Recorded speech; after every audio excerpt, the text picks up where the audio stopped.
Transfer portal winners and losers within the Big Ten Conference. I'm Colin Kennedy. He's national college football writer Brandon Marcello, who's been all over this thing and putting out a really interesting series breaking all of this down.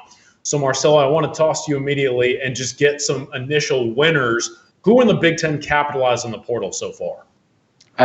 Michigan State's always going to be up top there as long as Mel Tucker's around. He has a penchant for being able to fill the voids and the holes that he needs to fill and not go overboard. But number one, surprisingly, is Rutgers. I'm looking at my notes right now. They've replaced 6 of 14 transfers out of the program, led by Syracuse wide receiver Taj Harris. And they also got 3 offensive linemen. Their net rating improvement is plus 4.58.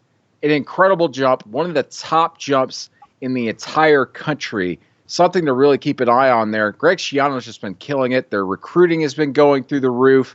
The transfer portal right now, Rutgers might be a team to watch and might upset some teams as early as this coming season in the Big Ten.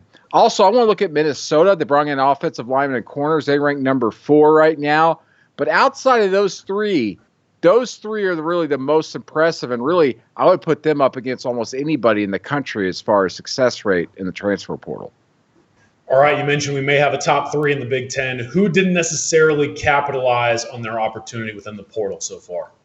We're only kind of halfway through the portal cycle, so we'll see what happens after the spring. But Maryland's in the plus territory right now, but they've lost 22 players to the transfer portal so far. That's near the top of the country, and they've only gotten 3 signees come in so far. They're plus 1.26 in the net rating, but again, those numbers, volume-wise, nowhere near each other with 3 and 22. So Maryland's got a lot of work to do.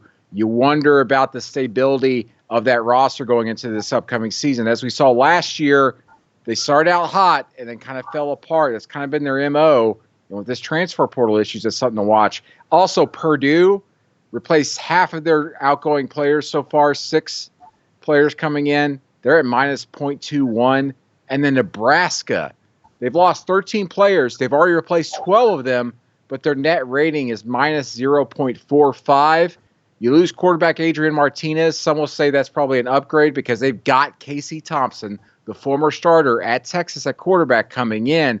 But elsewhere, it was almost like they were just trading guys that were about even in ratings. No big upgrades, maybe outside at quarterback at Casey Thompson. So keep an eye on that. Nebraska could actually end up being a winner in this just because the quarterback position carries more weight.